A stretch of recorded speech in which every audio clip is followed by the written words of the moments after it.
आप सभी दोस्तों का इस YouTube चैनल मौर्य बीज भंडार पे बहुत बहुत स्वागत है। और आज इस वीडियो के माध्यम से हम बात करेंगे फसल की स्टोरेज बढ़ाकर ज़्यादा से ज़्यादा पैदावार, ज़्यादा से ज़्यादा फूल फल कैसे लें। देखिए दोस्तों, ये वीडियो खासकर मिर्च के किसानों के लिए है जो कि मिर्च में फूल फल से लेकर काफ़ी ज़्यादा परेशान है। इस चैनल के माध्यम से इसके पहले भी मैंने 3-4 वीडियो दिया है जिसमें मैंने स्प्रे के बारे में बात की है कि कौन सी दवाइयों का स्प्रे करके आप फ्लावर ड्रॉपिंग को कंट्रोल कर सकते हो और फूलों फल को ज़्यादा से ज़्यादा बढ़ा सकते हो। लेकिन दोस्तों, इस सारी दवाओं के स्प्रे करने से किसानों के मन में एक ही समस्या आई है। वो कह रहे हैं कि दवा डालने से लगभग लगभग 35-40% तक फूल फल की वृद्धि हुई है, लेकिन 60% फूल जो है वो पीले होकर गिर जाते हैं। इसके पीछे का जो मेन रीजन है वो है दोस्तों स्टोरेज। देखिए दोस्तों, ज़्यादा तापमान के वजह से पौधे के अंदर जो स्टोरेज था वो खत्म हो गया है। मिट्टी में जो भी पोषक तत्व हैं वो धीरे धीरे कर कर पौधे के डंठलों और तनों में स्टोर हो जाते हैं, जो आवश्यकता पड़ने पर जब फूल खिलते हैं या जब फूल सेट होते हैं तो उसमें ये स्टोरेज धीरे धीरे करके खाली होता रहता है। लेकिन ज़्यादा टेम्परेचर के कारण बहुत ही ज़्यादा मात्रा में फूल आए, जिसके कारण फूल ही पूरा स्टोरेज लेकर चले गए और पौधे में स्टोरेज नहीं बचा, जिसके कारण दोस्तों धीरे धीरे कर कर फ्लावर ड्रॉपिंग होना स्टार्ट हो गई। और ये समस्या अब भी किसानों की खत्म नहीं हो रही है। तो आज इस वीडियो में हम पौधे में स्टोरेज को ज़्यादा से ज़्यादा बढ़ाकर ज़्यादा से ज़्यादा फूल फल और ज़्यादा से ज़्यादा फलों को सेट करने की कोशिश करेंगे। सबसे पहले हम बात करेंगे पौधे के अंदर हरापन हम लेकर आएंगे। उसके लिए दोस्तों हम मैग्नीशियम का इस्तेमाल करेंगे। स्टोरेज बढ़ाने में मैग्नीशियम एक बहुत अच्छा रिजल्ट देता है। जब हम मिट्टी में मैग्नीशियम को बढ़ाते हैं तो दोस्तों पोटास का अपटेक होता है, पोटास का लेवल बढ़ता है। तो मैग्नीशियम को हम बढ़ाकर दोस्तों हम स्टोरेज को बढ़ा सकते हैं। अब हम अगर हम डोज की बात करें तो मैग्नीशियम का डोज हमें लगभग लगभग 1 एकड़ के हिसाब से कम 10 से 15 किलोग्राम के हिसाब से इस्तेमाल में लेना चाहिए। इसके साथ हमें सल्फर भी देना चाहिए और सल्फर का डोज हमें 4 किलोग्राम प्रति एकड़ के हिसाब से इसमें रखना चाहिए।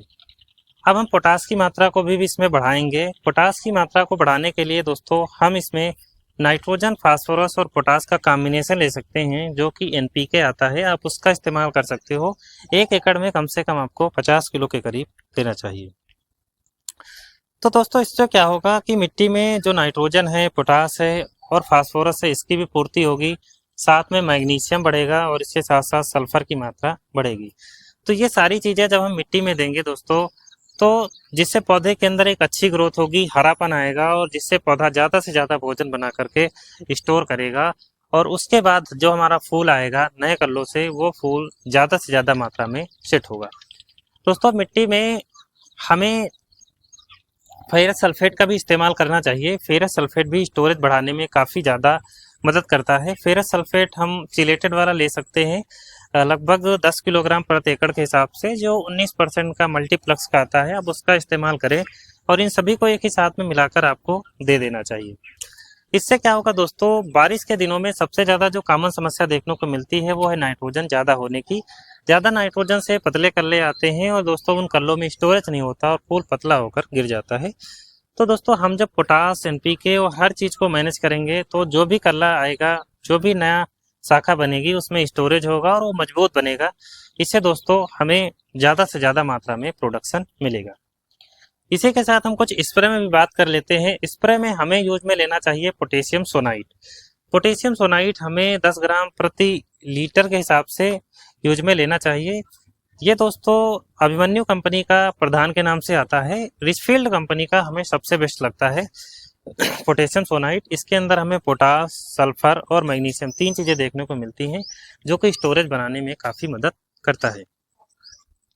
दोस्तों इसके अलावा स्प्रे में हम लिहोसिन का इस्तेमाल कर सकते हैं 2 ml प्रति लीटर के हिसाब से। लिहोसिन पौधे में हार्मोनल जो डिसऑर्डर हैं उनको रिकवर करेगा, बहुत ही अच्छा रिजल्ट देता है। दोस्तों अब हम बात करेंगे कि इन सभी को छोड़ करके हम एक दूसरा विकल्प के तौर पर क्या दे सकते हैं। तो दोस्तों कैड एग्रो का आता है जोस अल्ट्रा, जिसका डोज हमें 2 किलोग्राम प्रति एकड़ के हिसाब से रखना चाहिए।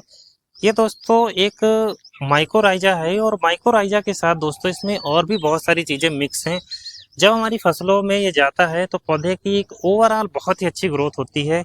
फास्फोरस का अपटेक ज़्यादा से ज़्यादा होगा, पोटास का अपटेक होगा, सल्फर का अपटेक होगा, मतलब जो भी माइक्रोन्यूट्रिएंट मिट्टी में है इस सभी को पौधे में देने का कार्य करेगा। और इसके साथ दोस्तों हम लेंगे काली सेना।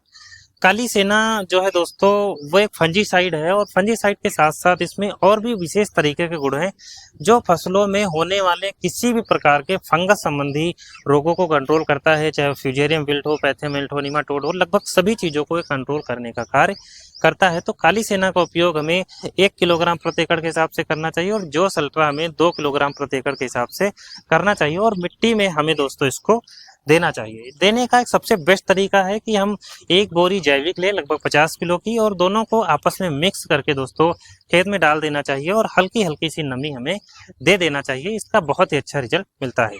और इसको करने के बाद आप स्प्रे में मैंने जो आपको बताया है पोटेशियम सोनाइट और लिहोसिन, इन दोनों को स्प्रे कीजिए, और साथ में इसके कैल्शियम और बोरान यानी कैप जो आता है जियोलाइफ का, उसको इसके साथ मिक्स करके आप स्प्रे कीजिए। आप देखोगे दोस्तों कि पौधे के अंदर जो भी फ्लावर ड्रॉप हो रहा था, जो भी पौधा पीला था या वायरस से संबंधित जो समस्याएं थी, वो सारी की सारी समस्याएं ओवरऑल आपकी सही हो जाएंगी। मैंने इस प्रयोग को दोस्तों अपने खेतों में किया हुआ है, बहुत ही अच्छे रिजल्ट आए हुए हैं।